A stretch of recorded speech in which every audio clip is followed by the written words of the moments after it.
당신의 밤에 쉼표가 되는 시간. 저는 남자 사람입니다.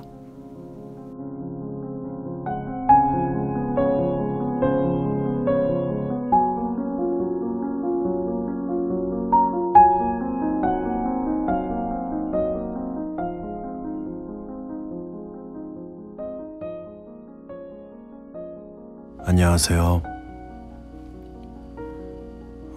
우리는 어떤 행동들에 뭔가 익숙해져 갈 때가 많이 있는데요. 익숙해져 간다는 것은 어떠한 습관이 되어 간다는 것과는 조금은 다른 의미인 것 같아요. 뭐 비슷한 의미일 수 있겠지만 습관은 뭔가 내가 의도적으로 그거 어떠한 행위를 되풀이하면서 저절로 익혀지는 것. 그리고 익숙하다라는 말은 이를 반복해서 서투르지 않은 상태가 되는 거라고 이제 국어사전에 나오는데, 저는 익숙해진다라는 게 뭔가 의도하지 않고 그냥 저절로 그 생활의 패턴에 의해서 어떠한 생활에 의해서 그렇게 자연스럽게 되어가는 것인 것 같아요. 뭐 이런 뜻을 말하는 단어가 뭐 따로 존재하는지는 모르겠는데, 뭐 그게 사실 습관 뭐 이런 거와 비슷하긴 한데, 약간 의도하고 안 하고의 차이가 있을 수 있겠죠.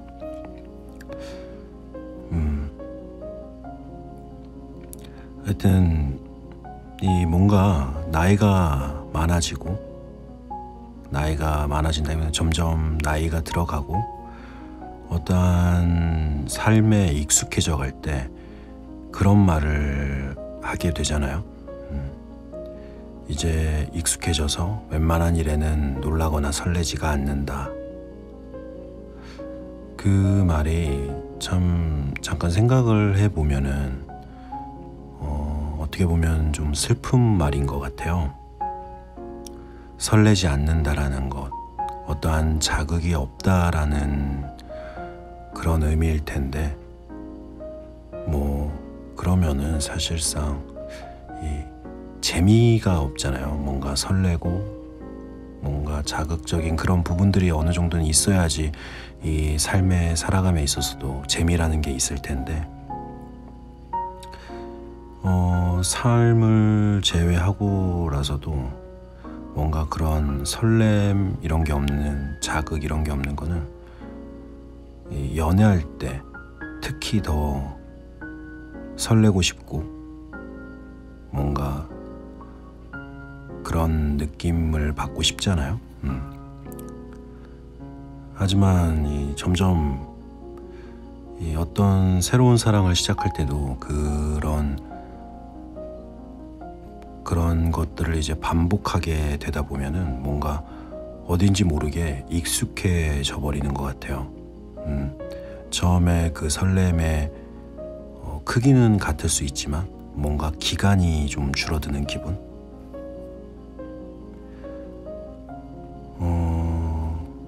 어떤 책에서 본 건데, 연애가 주는 최대의 행복은 사랑하는 여자의 손을 처음 쥐는 것이다 라는 말을 본 적이 있어요. 아무리 익숙해져도 설레는 그 처음은 항상 존재하잖아요. 그 처음의 그 느낌을 참 오랫동안 간직하고 싶다면은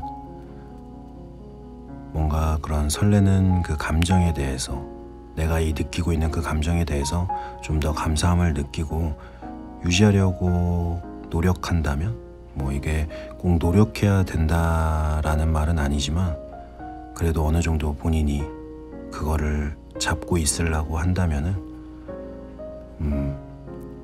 나중에 어쩔 수 없이 익숙해진다 하더라도 어떠한 그때 그 감정, 그 감사함은 기억할 수 있지 않을까라는 생각이 듭니다. 뭔가 익숙해져 간다라는 말에 있어서 제일 슬픈 부분이 딱 그 부분이었던 것 같아서 한번 이야기를 해봤습니다. 그럼 오늘도 이제 셜록 홈즈 11번째 시간 가져보도록 할 텐데요. 당신의 밤에 쉼표가 되는 시간, 그럼 시작해 보도록 하겠습니다. 재밌게 들어주세요.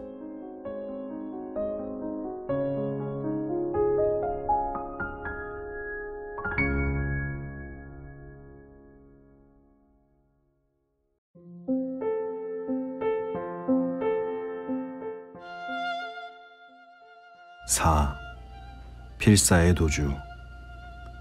존 페리어는 모르몬교 우두머리와 이야기를 나눈 다음 날 네바다 산맥으로 가는 사람에게 제퍼스 호프에게 보내는 편지를 부탁했다. 편지에는 그들이 얼마나 위험에 빠져 있는가가 상세히 적혀 있었고 속히 돌아오라는 부탁의 말도 함께 있었다. 편지를 보낸 존 페리어는 조금은 홀가분해진 기분으로 집으로 향했다. 그런데 페리어 농장에 도착하니 대문 기둥에 말 2마리가 묶여 있었다. 집 안에 들어가자 낯선 2 젊은이가 와 있었다. 얼굴이 하얗고 긴 남자는 흔들 의자에 앉아 발을 탁자 위에 올리고 있었고, 얼굴이 통통하고 목이 굵은 남자는 창가에 서서 2 손을 바지 주머니에 찌르고 휘파람으로 찬송가를 부르고 있었다. 페리어가 들어가자 2 젊은이는 그에게 고개를 까딱했다. 처음 뵙겠습니다. 이쪽은 엘더 드레버씨 아들이고 나는 조셉 스탱거스입니다. 황무지 사막에서 하느님의 구원을 받으셨을 때 우리도 거기에 함께 있었지요. 하느님은 언제나 우리를 좋은 길로 인도하시지요. 다른 남자가 코맹맹이 소리를 내며 말했다. 존 페리어는 그들이 온 목적을 알 것 같았다. 우리가 여기까지 온 건 말이지요. 스탱거슨이 말을 이었다. 당신이나 당신의 딸 마음을 알아보라는 아버님들의 말씀이 있어서요. 저는 부인이 4명이고 드래버는 7명이니 제가 더 나은 것 같죠? 스탱거슨, 무슨 말을 그리 섭섭하게 하나? 지금 몇 명을 거느리느냐가 중요한 게 아니지 몇 명을 부양할 수 있느냐가 중요해. 아버지는 내게 물레방앗간을 물려주셨어. 그러니 내가 더 부유해. 내 앞날이 더 밝지. 아버지가 하느님 나라로 돌아가신다면 가죽공장과 가죽공장이 전부 내 것이니 말이야. 게다가 난 자네보다 나이도 많아. 교회에서도 더 높지. 그건 루시 양이 결정할 문제이지. 드래버는 거울에 비친 자신의 모습을 보며 능글맞게 웃었다. 존 페리어는 2 녀석을 바닥에 내동댕이 치고 싶은 생각을 꾹꾹 참았다. 그는 화를 삭히려 문가에 기대 있다가 말을 꺼냈다. 자네들 말일세. 딸이 부른다면 다시 내 집에 와도 좋지만 지금은 도저히 이 꼴을 보고 있을 수가 없군. 그의 말이 끝나자마자 2 사람은 눈을 번뜩였다. 루시를 놓고 2 사람이 대결을 펼칠 여지가 생겼기 때문이었다. 자, 나가는 방법은 2 가지야. 저 문을 열고 제 발로 나가는 것, 그리고 창문으로 내던지는 것. 어떻게 하겠나? 2 사람은 존 페리어의 말이 끝나기가 무섭게 문을 열고 밖으로 뛰쳐나갔다. 존 페리어는 문 앞까지 쫓아가 소리를 질렀다. 그럼 연락하게. 당신 실수한 거야. 스탠거슨이 누나를 불아렸다. 당신은 위대한 지도자와 장로의 반기를 들었어. 하느님이 당신을 없애버릴 거야. 드레버가 외쳤다. 그럼 내가 먼저 없애줄까? 존 페리어가 소리쳤다. 그가 위층에 총을 가지러 가려고 하자 루시가 말렸다. 그들은 얼른 말에 올라 재빨리 도망쳤다. 저 더러운 악당들. 존 페리어가 이마에 식은땀을 닦으며 말을 이었다. 내가 저놈들 중 한 작자를 고르느니 우리가 여기서 그냥 죽는 게 낫겠구나. 맞아요, 아버지. 하지만 곧 제퍼슨이 올 거예요. 그러니 조금만 참으세요. 그래, 저 악당들이 무슨 수작을 꾸밀지 모르니 빨리 와야 할 텐데 걱정이구나. 두 부녀에게는 누군가의 도움이 절실히 필요했다. 새로운 도시가 건설된 이래로 장로들에게 이렇게 대항한 사람은 없었다. 지금까지 사소한 언사나 행동으로도 엄벌이 가해졌다면 대체 이들의 운명은 어떻게 될까? 페리어는 그의 명성과 부가 아무 쓸모없다는 것을 잘 알고 있었다. 자신보다 더 알려지고 부유했던 사람들도 전 재산을 몰수당하고 소리소문 없이 사라졌다.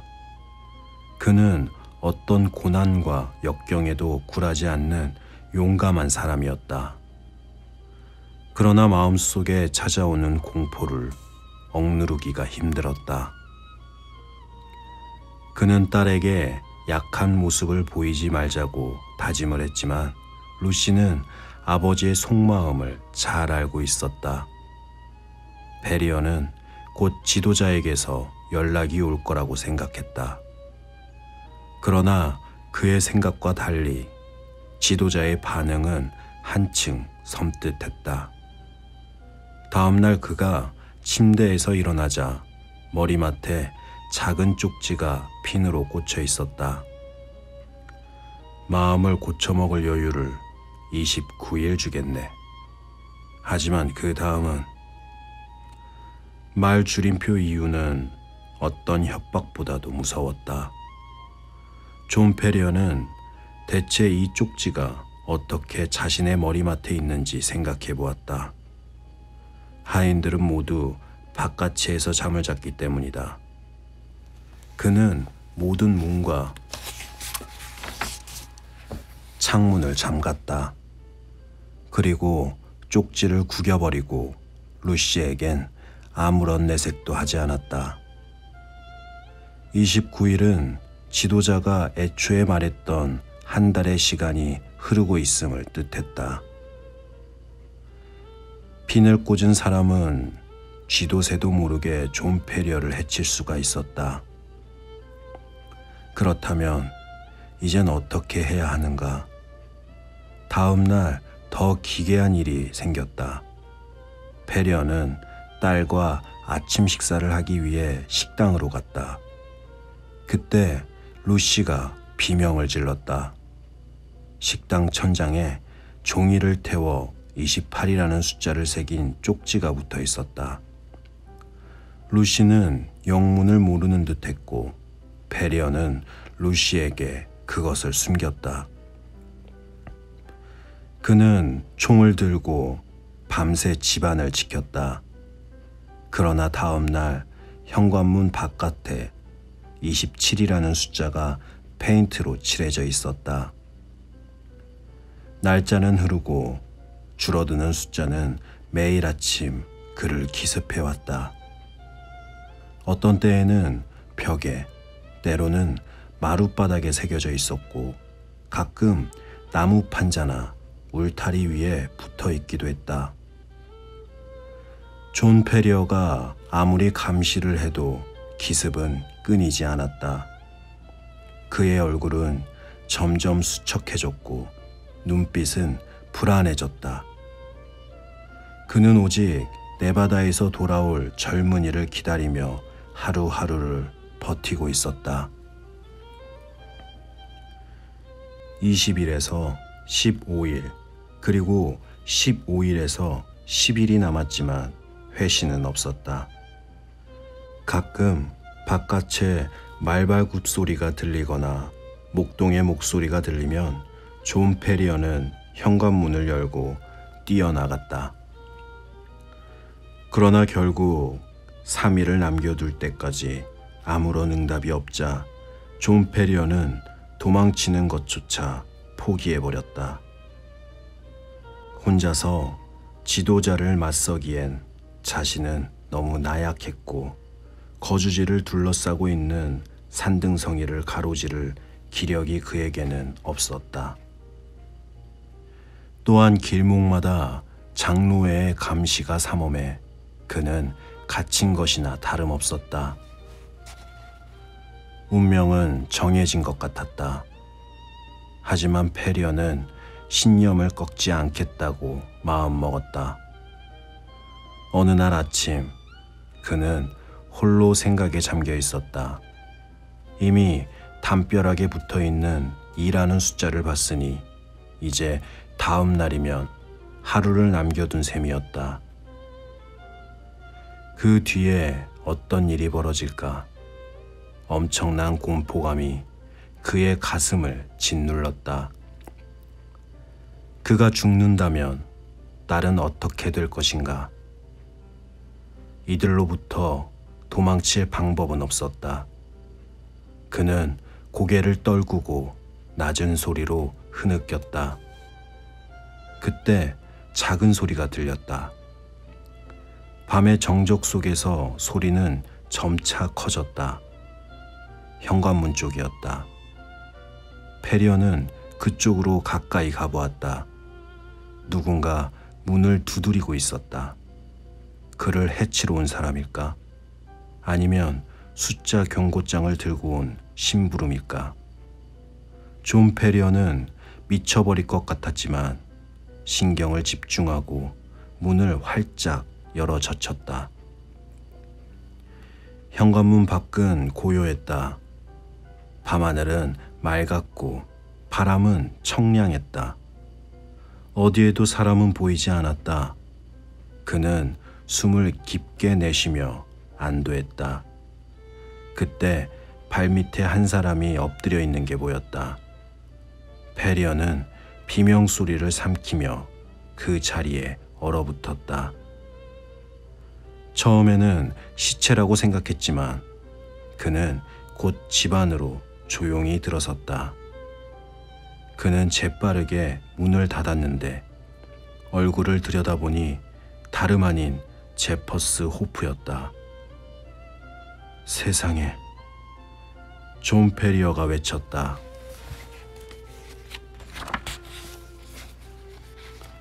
자네, 대체 왜 거기에 있었나? 먹을 것 좀 있으면 주십시오. 이틀 동안 굶었어요. 그는 페리어가 먹다 남은 고기와 빵을 순식간에 삼켰다. 루시는 괜찮나요? 아직 루시는 사정을 잘 모르고 있어. 그렇군요. 사방에서 이 덱을 감시하고 있어요. 그래서 여기까지 기어서 왔어요. 존 페리어는 제퍼슨 호프에게 무척 고마웠다. 고맙군. 자네처럼 우리의 고난과 역경을 덜기 위해 올 사람은 없을 거야. 저는 어르신과 루시를 위해 이렇게 왔습니다. 특히 루시에게 나쁜 일이 생긴다면 견딜 수 없을 거예요. 시간이 얼마 없네. 내일이 마지막 날이지요. 당나귀와 말을 독수리 골짜기에 데려다 놓겠습니다. 얼마쯤 갖고 계시는지요? 황금으로는 2,000달러쯤, 그리고 지폐가 5,000달러 있네. 좋습니다. 제게도 그만큼은 있어요. 우선 카슨시티로 가시지요. 얼른 루시를 깨워야겠어요. 하인들이 바깥에 있어서 다행입니다. 페리어가 루시를 부르러 간 동안 제퍼슨 호프는 식량을 찾아 모조리 자루에 넣었다. 그리고 작은 항아리를 찾아 물을 가득 채웠다. 그때 페리어와 루시가 돌아왔다. 두 연인은 눈빛만으로도 서로의 마음을 알 수 있을 것 같았다. 어서 떠나시죠. 제퍼슨 호프가 나직이 말했다. 현관문과 뒷문은 위험합니다. 옆 창문으로 나가죠. 새벽쯤에는 산 중턱을 넘을 겁니다. 만약 일이 잘못되면 어쩌지? 그러자 호프가 능숙한 솜씨로 권총을 돌리며 말했다. 두세 명쯤은 처치할 수 있을 거예요. 페리어는 창문 밖으로 펼쳐진 들판을 마지막으로 바라보았다. 이제 그는 이 들판을 영원히 되찾을 수 없을 것이다. 그러나 그는 이미 마음의 정리를 해두었고 루시를 위해서라면 포기하지 못할 것이 없었다. 바람에 살랑거리는 나뭇잎과 들판의 곡식을 보면 그곳에 위험이 도사리고 있다는 것은 거짓말 같았다. 하지만 호프의 창백한 얼굴을 보면 위기가 있는 게 분명했다. 페리어는 돈가방을 들고 호프는 음식과 물을 챙겼다. 루시는 소지품을 넣은 작은 보따리를 들었다. 그들은 창문을 조심스럽게 열고 검은 구름이 달을 가릴 때를 기다려서 한 사람씩 밖으로 빠져나왔다. 그들은 정원을 통과해 울타리로 갔고 그쪽에서 옥수수밭에 맞닿은 틈으로 갔다. 그때 제퍼슨이 두 사람을 갑자기 잡아당겼다. 그때 올빼미 울음소리가 들렸고 이에 답하는 올빼미 울음소리도 들렸다. 그러자 희미한 검은 그림자가 나타나 올빼미 울음소리를 내더니 맞은편에서 다른 남자가 나타났다. 내일 밤 자정이야. 첫 번째 남자가 소리질렀다. 네, 드레버 형제에게 말할까요? 다른 남자가 말했다. 그래. 그리고 다른 사람들한테도 말해. 9에서 7. 그럼 7에서 5. 두 남자는 말을 끝내고 각자 다른 방향으로 사라졌다. 어떤 메시지인지 정확히 알기는 힘들었다. 제퍼슨 호프는 두 사람을 데리고 들판을 가로질렀다. 루시가 헉헉대자 그는 그녀를 둘러엎고 달렸다. 어서요. 경계지역은 거의 넘은 것 같습니다. 조금만 더 빨리요. 그들은 지나가는 이를 한 번 만났지만 얼른 들판으로 몸을 피했다. 시내로 갈라지는 길에서 호프는 산길로 향했다. 바로 당나귀와 말을 숨겨둔 독수리 골짜기로 가는 길이었다. 호프는 바위 사이를 가로질러 구석까지 갔다. 거기에 당나귀와 말들이 있었다. 루시는 당나귀에 오르고 페리어는 돈가방을 들고 말에 올랐다. 이들은 호프의 말을 따라 험한 산길로 향했다. 두 사람에게 험준한 산길을 통과하기란 무척 힘들었다. 한쪽에 바위산이 있었는데 마치 괴물의 늑골처럼 기괴해 보였다. 다른 쪽에는 자갈과 깨진 바위가 널려 있어 길을 막고 있었다. 그 사이로 작은 길이 있었는데 그들은 한 줄로 겨우 그 길을 지났다. 그러나 불어난 독재자로부터 멀어지고 있다는 생각에 존 페리어의 마음은 가벼웠다. 하지만 그들은 아직 모르몬 교도들의 소굴에 있는 게 확실했다. 외지고 험준한 산 비탈에서 루시가 비명을 지르며 절벽을 가리켰다. 바다 위에 보초병이 있었던 것이다. 그는 암호를 읊조리듯 무표정하게 누구냐고 물어봤다. 네바다로 가는 떠돌이들입니다. 호프가 라이프 총을 조심스럽게 집으며 말했다. 보초병이 뭔가 꺼림칙하다는 듯이 그들을 내려다보았다. 허가를 받았소? 물론입니다. 장로회의 허가를 받았습니다. 페리어가 답했다. 그가 알기로 모르몬 교도에서 가장 높은 조직은 장로회였다.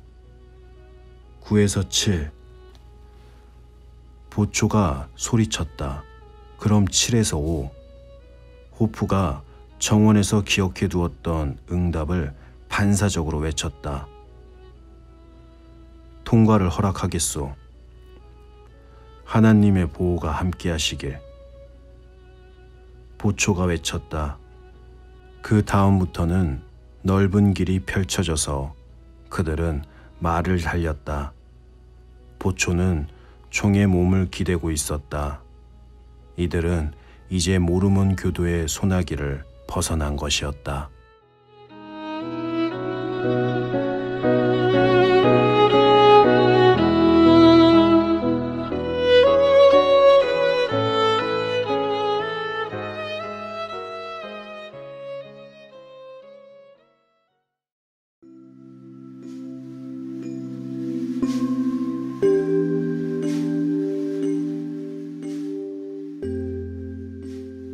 네. 결국 모르몬 교도의 소나기에서 벗어나게 되었네요. 근데 아마도 뒤에 어떠한 사건이 발생하게 되겠죠. 그러니까 사람이 죽고 그런 사건, 이제 셜록 홈즈가 해결하는 그 사건이 발생하게 될 것 같은데, 네. 참 절망적인 상황에서 그 누군가의 기다림, 그걸 포기한 순간 그 기다림이 화답을 받을 때 참 정말 엄청난 고마움을 느낄 것 같아요. 거의 절망 수준에서 어떤 희망의 빛이 보이는 거니까. 사실 이 종교라는 것이 그런 역할을 하는 건데, 이렇게 좀 삐뚤어진 종교로는 그 반대의 역할도 하는 것 같네요. 네, 뭐 오늘은 여기까지 하고요. 당신의 밤에 쉼표가 되는 시간, 저는 남자 사람이었습니다. 그럼 다들 편안한 밤 되세요.